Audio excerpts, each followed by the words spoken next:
So, hello mga ateng. So, for tonight's video ay lalabas kami ni Habi para magkaunting shopping daw, sabi niya. Pero mamimili lang po kami ng aming mga kailangan sa bahay.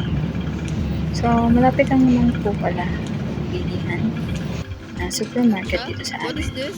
Tapos nakita ni Habi Guava? itong guava. So, bumili na rin siya. Tapos kinain namin sa labas. Tapos, bumalik na kami sa supermarket. So, ito pala yung supermarket na binilhan namin.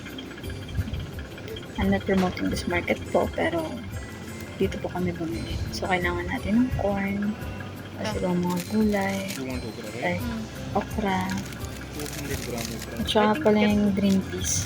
Pero yung nasa kanyang binili namin this time. So, ito na yung mga binili namin. Tapos ito, sabi ko kay Habi, iihangin ko or pipituhin ko yung isda. So, hindi ko na lahat-lahat na videohan. Basta namili na. Tapos lumipat pa kami sa isang market kasi wala dito yung shampoo na hinahanap namin ni Habi. So, yan. May mga itlog. Actually, pumunta na kami ng cashier niyan. So, ayan na. Dito na kami sa cashier. Tapos, hiniram pala namin yung trolley.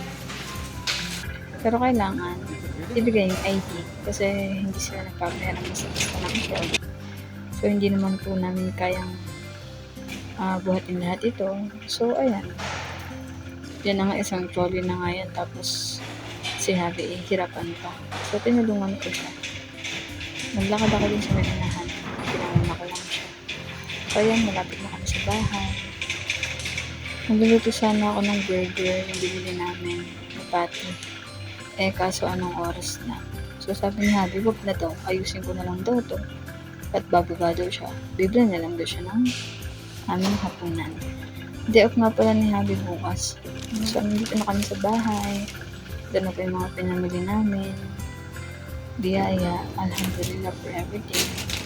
So, meron kaming sausage kasi para magluto ng pasta. Bumili rin ako ng pasta sauce. Parang nasa refrigerator na lahat, pati yung frozen. Ilagay ko na din. So, ito yung mga dilata na napamili namin. Tapos, basmati rice. Bumili na ako ng dalawang pasta. And then, may mga nor cubes. Bumili na ako ng sachet na tomato paste. Para sakaling hindi magkasya. So, yung tinihabi, tapos 5 kilo na sugar.